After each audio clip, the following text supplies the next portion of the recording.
I would say that although, as shown by this statement, there is opposition to specific scientific ideas within Western Christianity, there's not really an opposition to the idea of science itself, only to some of its conclusions. I think this is different in the world of Islam.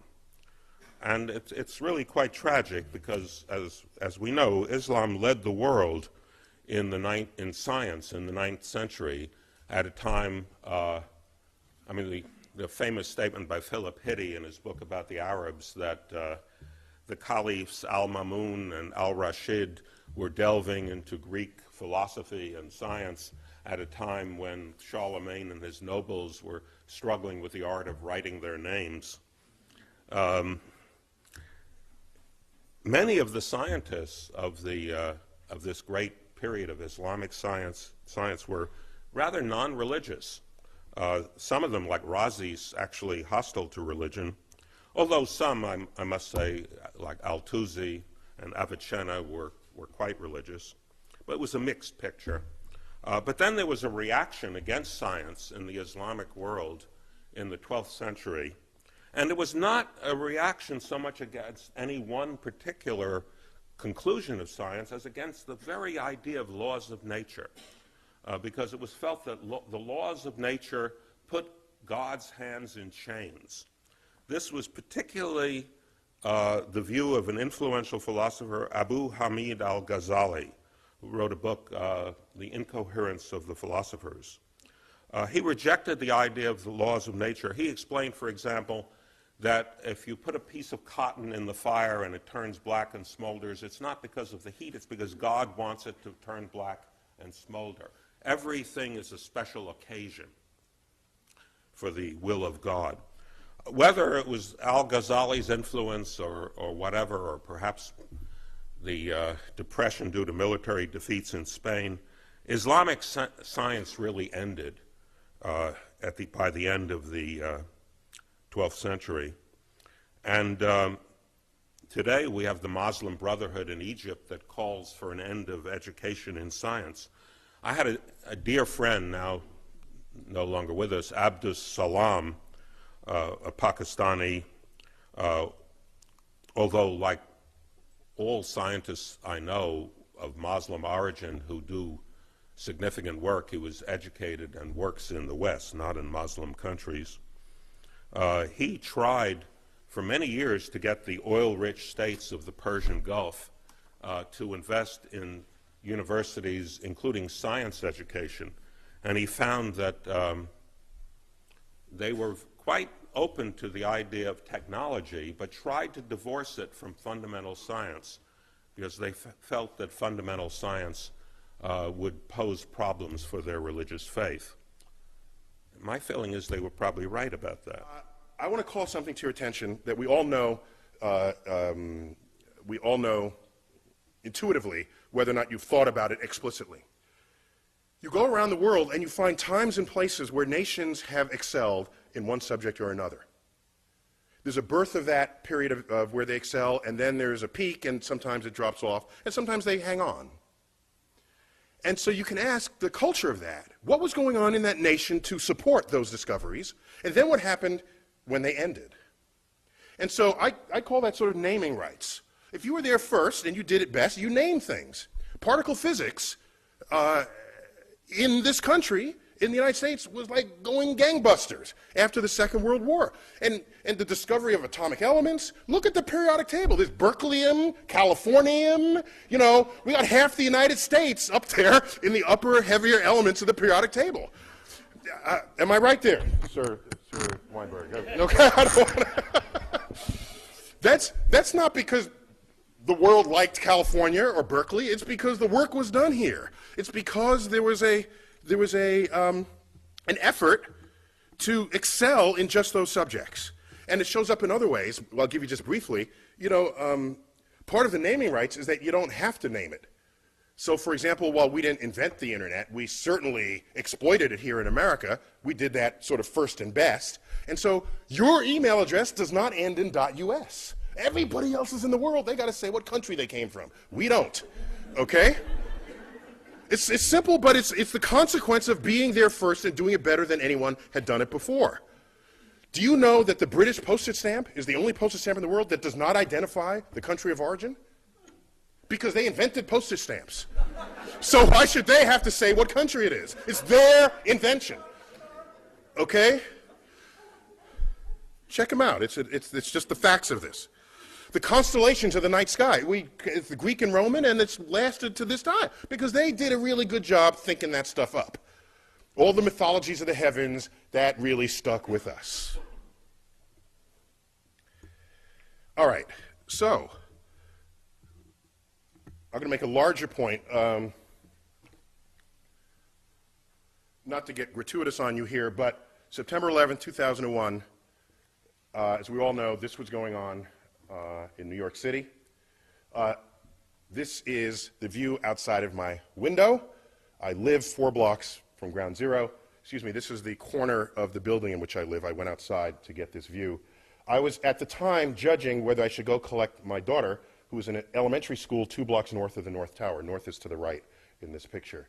So I want to get a closer view with a highly magnified zoom lens to see what, while that was happening, the plane flew into the South Tower.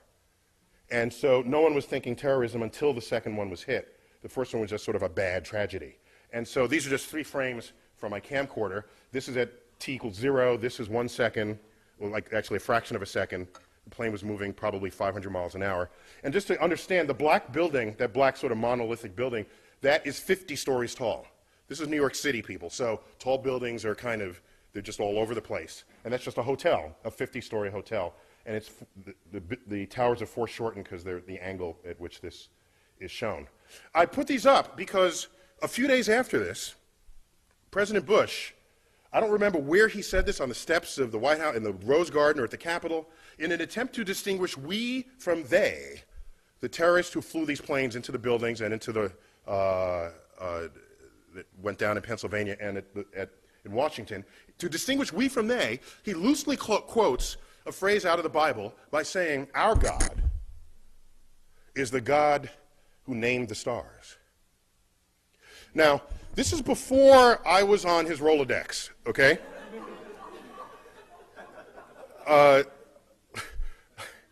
Because I could have helped him out there.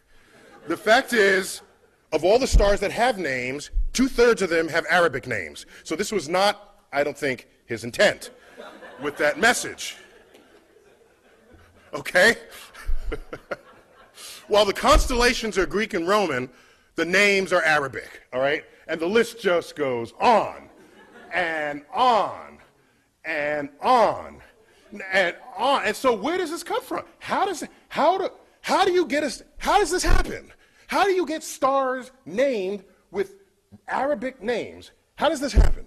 And it happens because, of course, because, hang on, just catching up with myself here. Okay? It happens because there was this particularly fertile period that Professor Weinberg duly discussed. And around that period, that 300-year period, the intellectual center of the world was Baghdad. Baghdad. It was completely open to all visitors, all travelers, Jews, Christians, doubters, which today we might call atheists. They were all there exchanging ideas, all of them. All of them. And it was that period where you had the advances in like engineering and biology and medicine and mathematics. All right? Our numerals are called what? Arabic numerals. They ever stop and think about that? You know, who as in America, do we take pause at this? Why are they called Arabic numerals? Okay, they fully exploit the discovery of the zero, create a whole field called algebra, itself an Arabic word. Algorithm is an Arabic word. All this is going on, and it's all traceable, not to some long 1,000-year tradition in Islam. It's traceable to this 300-year period. This 300-year period. And then, so they had naming rights. The most expensive, beautifully carved astrolabes come out of this period. There's a great collection of these at the Adler Planetarium in Chicago, if you ever want to check them out. So navigation, celestial navigation, all of this is traceable to this period. And so something happened. And what happened, as was previously described, I was told, and forgive me for repeating from what you might have heard, 12th century kicks in, and then you get the influence of this scholar, al-Ghazali, all right? And so out of his work, you get the philosophy that mathematics is the work of the devil. And nothing good can come of that philosophy. That, combined with other sort of codification, philosophical codifications of what Islam was and would become, the entire intellectual foundation of that enterprise collapsed, and it has not recovered since. Over that period, all these books were translated into Arabic on a scale not seen since then. If you're a historian, typically you focus on history as marked by changes of kings and leaders and wars. That's the lens through which many historians look at the past. And so if you ask people, they'll say, oh, the Mongols sacked Baghdad, and so that's why it all ended. If that were the only force operating, then later, when the Islamic culture rose, you would still see this tradition of scientific innovation. But it has not recovered. It has not come back at all. But we all know tomorrow's economies will be founded on innovations in science and technology, and of course that gets cut short if we lose our civilization, as what happened in Islam in 1100. And the last thought I'll leave you with, which concerns me greatly, if you do the math, okay? You look at all the Nobel Prize winners there ever were, some even in this room, and ask how many were Muslim. And it's like one, maybe two, okay? I think a second one was in economics. And the one we referred to was described earlier, the co-winner of the Nobel Prize with Professor Weinberg, Abdus Salam. And he's not Middle Eastern Muslim, he's Pakistani Muslim, okay? Now, how many Nobel Prizes are won by Jews? It's like the fourth of the Nobel Prizes, okay? Some high fraction of the total. And then you look, how many Muslims are there in the world? It's like 1 billion Muslims. How many Jews? 15 million tops, okay? So you to ratio these numbers, had Islam not collapsed in its intellectual standing in the year 1100, and you just do the ratios, they would have every single Nobel Prize today. So the fact that it's not only just a few, it's near zero, it is deeply worrying. I'm concerned about what lost, what brilliance may have expressed itself and did not in that community over the past 1,000 years. So, lecture given by Neil, which I enjoyed immensely, but there's one minor point of disagreement. I think he got something factually incorrect. And that is, he talked about the glories of the Arab civilization, about Baghdad, which I agree with wholeheartedly. But then he referred to Arabic numerals, that they invented the number system as we know it with zero and numbers. In fact, these should be called Indian numerals. They actually originated in India in the 2nd century AD and then were transmitted to the Arabs and from there to the West. And Western scholars therefore refer to it as Arabic numerals. But that doesn't contradict the spirit of what you're saying, which I agree with.